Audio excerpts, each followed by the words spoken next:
Bonjour à tous, bienvenue à ce premier March Talk dédié à la révolution du deux roues. J'imagine que où que vous soyez, vous n'avez pas pu passer à côté de l'engouement lié aux deux roues ces derniers mois. C'est vrai que ce soit les grandes grèves nationales de fin 2019 ou la crise du Covid qu'on est en train de vivre ont permis une accélération phénoménale de l'adoption du vélo. Donc c'est vrai qu'on a pu constater qu'ils soient assistance électrique, mécanique, en free floating, en location longue durée, de fonction, des vélos cargo, des long tail, ils ont tous trouvé une nouvelle place dans nos villes et dans les campagnes. Donc ce matin, on va essayer de comprendre comment le marché s'est structuré pour répondre à la demande croissante des usagers. Et comme vous le savez, donc, ces entretiens sont organisés dans le cadre du Mobility Club, ce cercle privé dédié aux corporates désireuses de mieux appréhender les mutations des mobilités et de la Smart City. Donc ce matin, on a la chance d'accueillir avec nous Adrien Lelièvre, qui est journaliste aux Échos et spécialiste des mobilités. Bonjour Adrien. Bonjour Marie. On est ravis que tu puisses nous accorder un petit peu de temps ce matin. Tu es très bien identifié dans le milieu des mobilités et des transports, vraiment comme un expert de tout ce qui se passe sur le marché. Donc, c'est une vraie chance de t'avoir avec nous ce matin. Et c'est vrai qu'on aimerait essayer de creuser avec toi un petit peu tous ces différents aspects, tout ce qui a pu se passer depuis un an pour essayer de dresser un petit bilan. Vous le savez tous, hein, vous avez la possibilité de poser vos questions à Adrien. On y reviendra à la fin de notre entretien. Donc, n'hésitez pas à utiliser les onglets sur votre droite pour vous présenter également. Et donc, on y reviendra un peu plus tard et on s'autorisera peut-être à dépasser de quelques minutes exceptionnellement. Adrien, si on s'intéresse aux infrastructures, on a vu depuis un an de nombreuses coronapistes, comme on les appelle, fleurir un petit peu partout dans nos villes et on se demandait un petit peu, est-ce qu'aujourd'hui c'est possible de dresser un bilan de ces nouvelles pistes un an après leur déploiement? Oui, en fait, c'est vrai que depuis un an, il y a un engouement pour le vélo qui est absolument exceptionnel. Ça a commencé finalement pendant la période du confinement de mars, avril et début mai de l'an dernier. En fait, plus on s'approchait du 11 mai, c'est-à-dire de la date du déconfinement, plus en fait les élus réfléchissaient à la façon dont ils pouvaient proposer des alternatives de transport aux Français, parce que beaucoup d'élus redoutaient finalement que les transports en commun soient saturés. Donc le vélo, qui a beaucoup d'atouts, s'est présenté comme une alternative vraiment, vraiment séduisante. Donc en fait, il y a eu effectivement beaucoup d'annonces de création de coronapistes en Ile-de-France, mais vraiment sur tous les territoires français. Et en fait, au total, il y a eu quasiment 1000 km de pistes cyclables qui ont été annoncés par les élus. Mais entre les annonces et la réalisation, parfois, il y a un petit gap. Et il y a une étude qui est sortie récemment qui a été réalisée par le Club des territoires et villes cyclables qui permettait de savoir qu'en fait, environ 60 à 70% de ces 1000 km ont été réalisés. Donc, ça veut dire que concrètement, il y a à peu près 600 ou 700 km de pistes cyclables qui ont vu le jour en France depuis un an, en sachant que la qualité de ces infrastructures n'est pas la même partout. Dans certaines villes, les nouvelles coronapistes étaient délimitées par exemple par des plots en plastique, parfois par des blocs de bitume. Dans d'autres villes qui avaient moins de moyens, on a plutôt élargi en fait des bandes cyclables en peignant simplement au sol en jaune un petit vélo ou une ligne jaune. Mais ce qui est certain, c'est en tout cas que ces nouvelles infrastructures ont créé une espèce d'appel d'air et ont en fait participé finalement à ce choc, à cet engouement pour le vélo. Et en fait, quand on regarde un peu les chiffres, c'est quand même très très spectaculaire, parce que si on compare l'année 2019 à l'année 2020, on estime qu'il y a eu 10% de passages en plus de vélos en France. Donc 10%, en fait, ça paraît pas tant que ça, mais en fait, il faut comprendre qu'il y a eu plusieurs périodes de confinement. Et en fait, si on regarde les chiffres indépendamment en fait, des périodes de confinement, on est plutôt à plus 27% à l'échelle nationale. Donc, c'est très, très significatif. Et où que vous viviez, je pense que ça se voyait visuellement dans la rue qu'il y avait beaucoup plus de vélos. Enfin, il y a des images qui ont fait le tour du monde, où on voyait par exemple Paris noir de cyclistes. Moi, j'habite en banlieue lilloise, par exemple. Je n'avais jamais vu autant de cyclistes, donc c'était vraiment très, très impressionnant.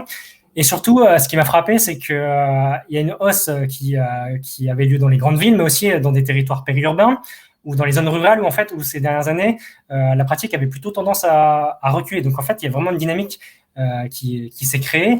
Et maintenant, j'ai envie de dire, la grande question qui se pose, c'est quel sera l'impact sur la longue durée. Est-ce que quand la crise sanitaire s'arrêtera, et on espère tous que ça bientôt.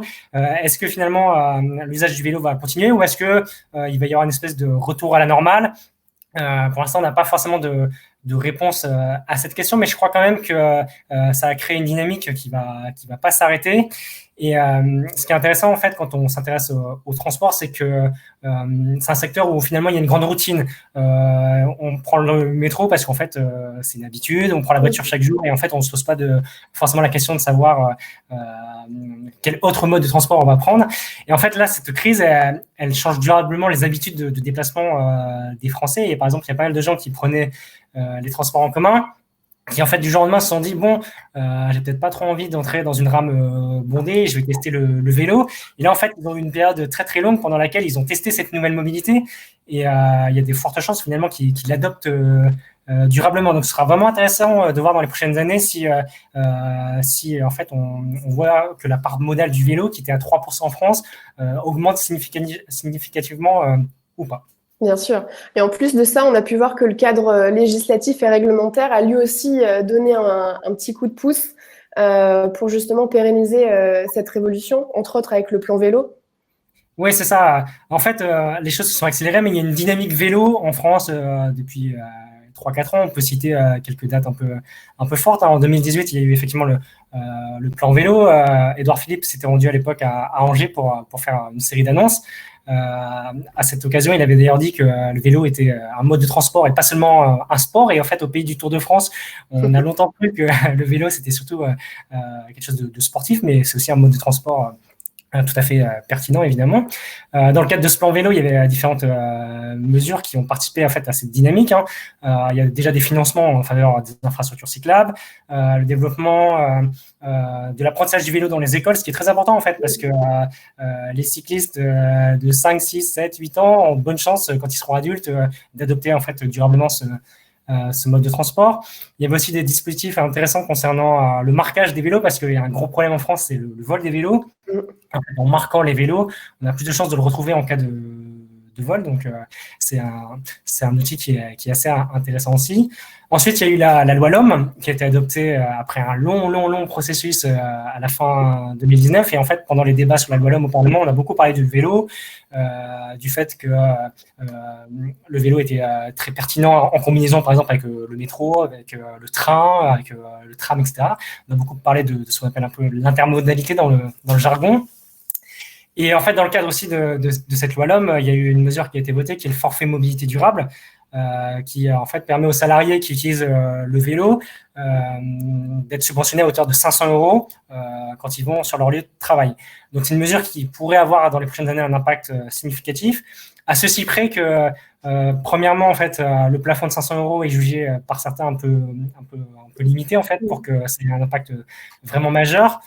Et d'autre part, en fait, c'est une mesure qui n'est pas obligatoire au sein des entreprises, donc ça en limite aussi un petit peu la portée. Donc en fait, les personnes qui font du vélo au quotidien pour aller sur le lieu de travail ont tout intérêt, je pense, à aller voir leur employeur et leur dire il existe ce dispositif, c'est nouveau, n'hésitez pas à l'adopter. Et souvent, en fait, ça crée aussi un effet boule de neige au sein des entreprises parce que une ou deux personnes se mettent au vélo et les autres se disent ah bah tiens, Françoise ou Antoine font du vélo, pourquoi pas. Et puis après, il y a eu une autre mesure portée aussi par le gouvernement ces derniers mois, qui est le coup de pouce vélo, qui a connu un succès phénoménal. Donc, pour rappel, le coup de pouce vélo, c'est un dispositif qui permettait en fait aux Français de faire réparer leur vélo à hauteur de 50 €. Et en fait, il y a plus de 1,5 million de vélos qui ont été réparés ces derniers mois. Personne, je pense, moi le premier, n'avait anticipé que ça marcherait aussi fort. Et c'est un dispositif qui s'arrête à la fin mars. Donc, si vous avez un vélo que vous voulez faire réparer, faut pas tarder à le faire parce que si on arrive vraiment à la toute fin du processus, quoi. Donc, en fait, quand on met bout à bout toutes ces mesures, on sent que le vélo est de plus en plus pris au sérieux parce que finalement, on s'aperçoit que c'est un mode de transport qui est très, très efficace en ville. C'est un mode de transport qui est silencieux, qui prend peu de place en ville. Et en fait, dans des villes denses, c'est un atout qui est loin d'être négligeable. Et puis, par ailleurs, les impacts sur la santé des cyclistes sont bien connus et sont extrêmement positifs pour la société dans son ensemble. Donc, on sent vraiment que le vélo est en train d'occuper une place de plus en plus significative en France, même si je mettrais un seul bémol. c'est qu'effectivement, il y a une prise de conscience concernant le potentiel formidable du vélo. Et c'est d'autant plus qu'on part de très très loin parce qu'en France, il n'y a que 3% des déplacements qui sont faits à vélo. En revanche, en fait, les moyens financiers mis bout à bout, en fait, sont pas exceptionnels parce que le plan vélo, par exemple, c'est 350 millions d'euros sur 7 ans, donc ça fait 50 millions d'euros par an. Et ça reste modeste. Et je pense quand même que l'objectif du gouvernement qui est tripler le nombre de déplacements à vélo, donc c'est-à-dire d'atteindre la barre des 9% dans quelques années, sera sans doute pas atteint s'il n'y a pas davantage de moyens financiers mis en œuvre. Super. Ouais, et pour rappel, le coup de pouce vélo, je crois qu'ils ont dépassé la barre du million d'interventions.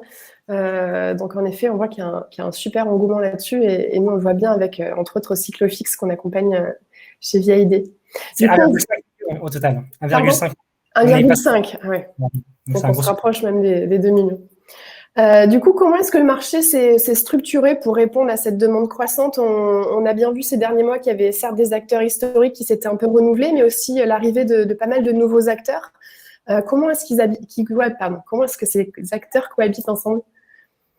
Il y a des alliances qui sont assez intéressantes. Prenez une entreprise comme Decathlon. Je pense que tous les Français connaissent cette société. C'est sans doute le plus gros vendeur de vélos en France. Une société comme Decathlon, par exemple, a acheté Altrix il y a quelques années, qui fait de la vente de vélos en ligne. Donc, je trouve ça intéressant que Decathlon se positionne sur ce créneau. Plus récemment, Decathlon a investi dans Cyclofix, dont tu parlais, et qui est soutenu par ailleurs via l'idée.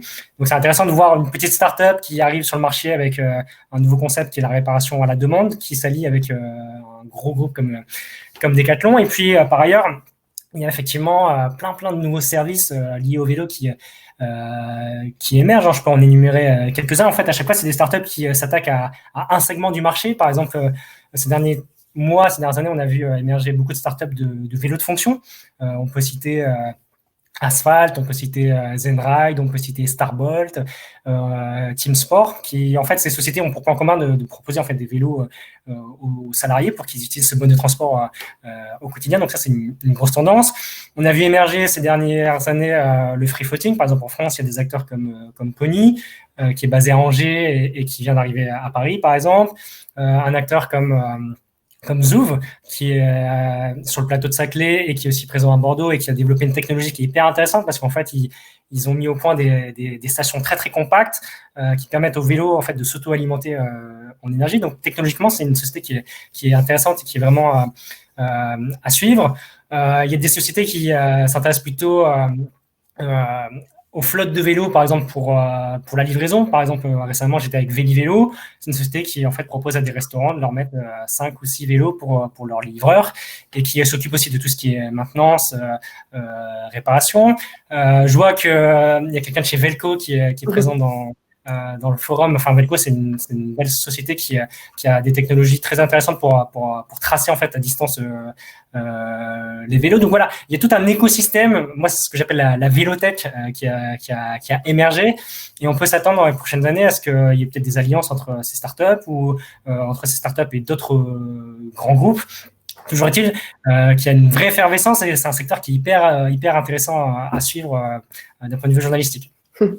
Et du coup, quand tu regardes justement tout ce qui se passe sur ce marché de la vélotech et lié à cette révolution du deux roues depuis ces dernières années, quelles sont d'après toi justement les tendances un petit peu à surveiller sur ce marché? Est-ce que tu vois commencer à émerger? Ouais, je dirais que la principale tendance, c'est l'électrification. Enfin, c'est pas nouveau, ça date de quelques années, mais ça accélère. C'est-à-dire que en 2019, ce sont les derniers chiffres dont on dispose sur le marché du vélo. 15% des vélos vendus étaient électriques.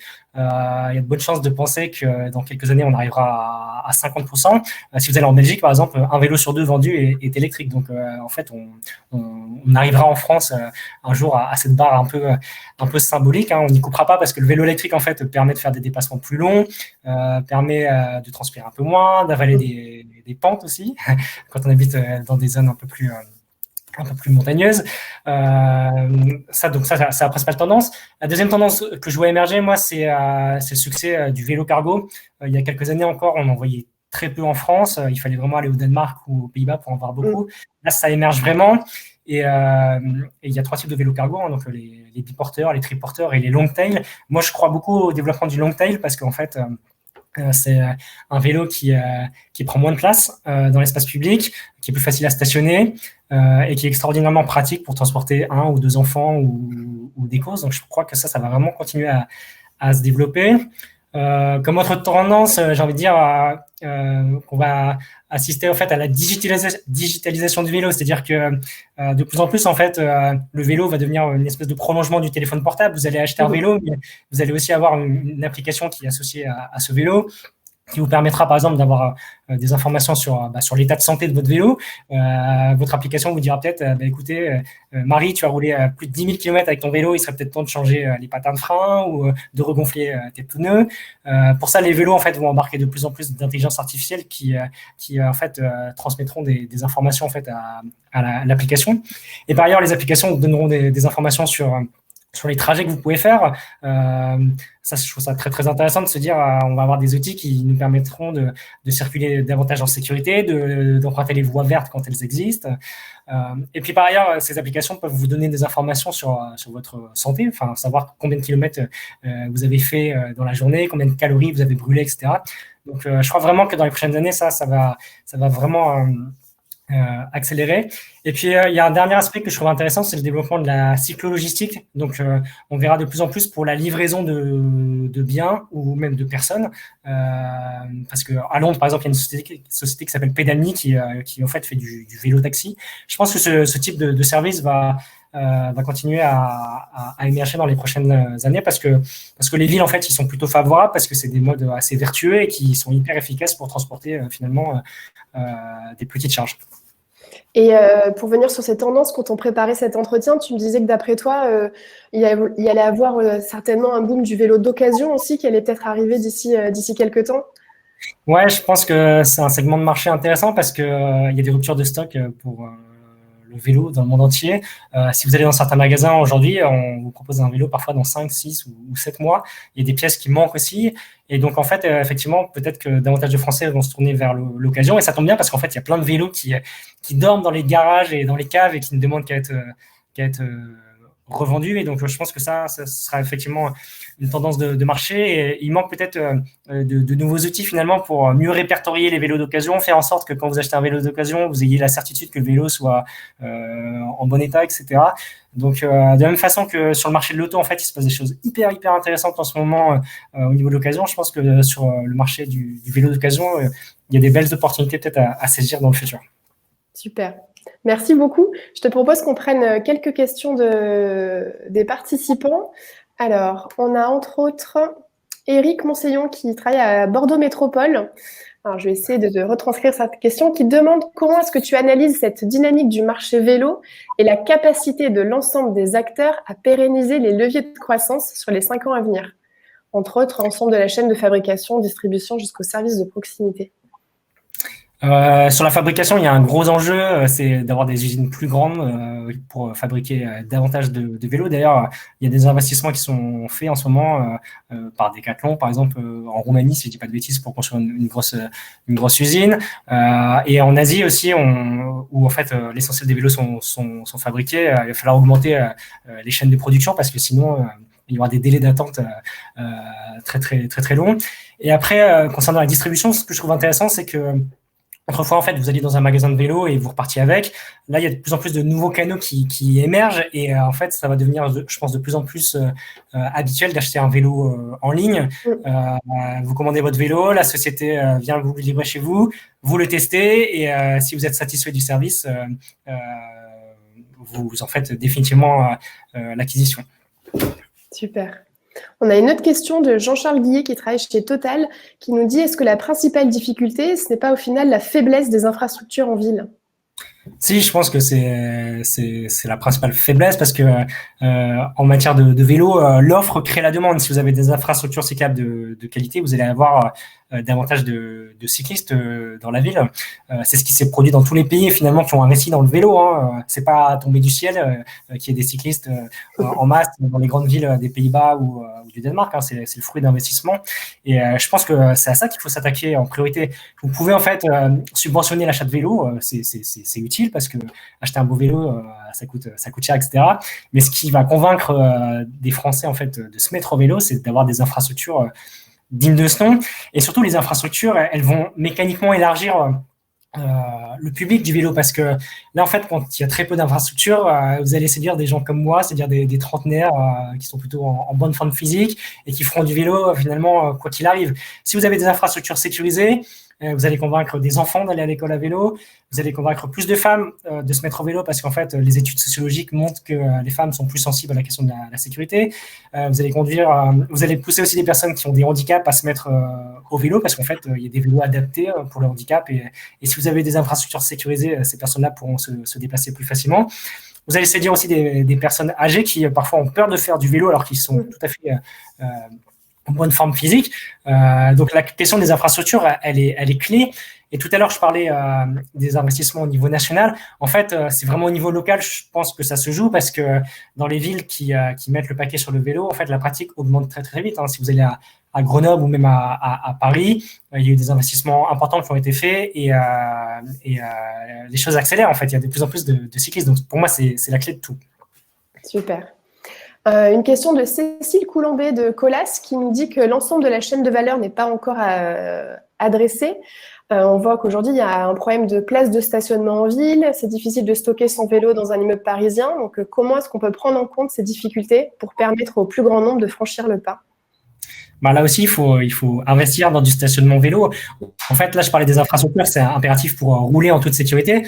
Mais l'objectif, dans tous les cas, c'est de créer un système vélo, c'est-à-dire un système qui vous permette de circuler facilement et de stationner facilement votre vélo. Et c'est d'autant plus important qu'il y a de plus en plus de vélos électriques, des vélos qui coûtent plus cher. Et quand vous achetez un vélo à 1500, à 2000, à 2500 euros, vous voulez avoir des garanties en fait concernant le stationnement. Donc, il y a un vrai enjeu dans les immeubles de créer, par exemple, du stationnement sécurisé, dans les entreprises aussi de créer du stationnement sécurisé, parce que si vous avez une super piste cyclable pour aller au boulot, mais que vous ne pouvez pas en fait attacher correctement votre vélo sur votre lieu de travail, c'est quand même embêtant. Donc, il faut vraiment réfléchir à la question du stationnement, et surtout la question du stationnement à proximité des gares, par exemple, ou des stations de métro, des trams, pour favoriser finalement la multimodalité. C'est ça la clé du succès, parce que le vélo est un mode formidable, mais pour les déplacements courte distance, si on additionne le vélo plus le train, le métro, le tram, il devient encore plus pertinent. Et en fait, c'est ce qui fait la force, selon moi, des Pays-Bas, qui ont réussi à créer un système où en fait un nombre assez hallucinant de personnes vont chaque jour à la gare à vélo et finissent leur trajet en train, par exemple. Complètement. Justement, on a Michel Graal de Total qui nous demande quid des vélos mobiles pour les trajets périurbains. Est-ce que la réglementation est en train d'évoluer sur ce sujet ? Alors, pour être très honnête, je ne connais pas très bien la réglementation sur les vélos mobiles, mais c'est un type de véhicule qui est pertinent, qui permet quand même d'aller assez vite. Donc, je vous avoue que je sèche un peu sur cette question. Je préfère pas parce que je ne connais pas trop la législation, mais la seule chose que je voudrais vous dire, c'est que j'aimerais bien tester ça, parce que j'ai jamais testé ce type de véhicule. Super. On va prendre peut-être une dernière question de Marina Vernatan qui nous dit, est-ce que tu penses que les professionnels, donc distributeurs, revendeurs, au final sont suffisamment formés face au boom du vélo d'occasion et entre autres le vélo d'occasion électrique par rapport aux risques liés aux batteries ? C'est vrai que c'est un gros enjeu de faire en sorte de reconditionner en quelque sorte des vélos électriques. Donc ça suppose de la formation peut-être effectivement pour les mécaniciens. Et puis par ailleurs, il y a un enjeu écologique, c'est qu'est-ce qu'on fait parfois des batteries qui ont été usagées. Je trouve qu'on ne s'intéresse pas trop à la question, parce que pour l'instant, les flottes de vélos électriques sont plutôt neuves, donc en fait, on ne se pose pas trop la question, mais dans quelques années, il faudra bien recycler toutes ces batteries. Super. Écoute, merci beaucoup Adrien, c'était vraiment hyper intéressant d'échanger avec toi ce matin. Si jamais certaines des questions n'ont pas été abordées, on essaiera de vous apporter les réponses via les réseaux sociaux dans les prochains jours. Donc vous le savez, on a rendez-vous pendant tout le mois de mars, tous les mercredis matins à 9h15 avec des experts du sujet. Donc la semaine prochaine, nous aurons la chance d'avoir avec nous Olivier Garcia, qui est le directeur produit Fnac Darty, qui a mis en place récemment une offre de mobilité urbaine en ligne et en magasin. Donc il va nous expliquer un peu comment ils se sont allés sur ce territoire-là. Et puis nous aurons également la chance d'avoir dans les prochaines semaines une personne de chez Swapfit qui est une start-up allemande qui justement permet de louer des vélos en longue durée. Et nous aurons également Ludovic Bertrand, qui est leader en charge de la stratégie de roue chez Mobilia, qui nous expliquera également comment un acteur de la maintenance automobile s'est tourné vers le deux roues. Merci encore, Adrien, c'était passionnant. Très bonne journée à tous. À bientôt. Merci à tous, à bientôt.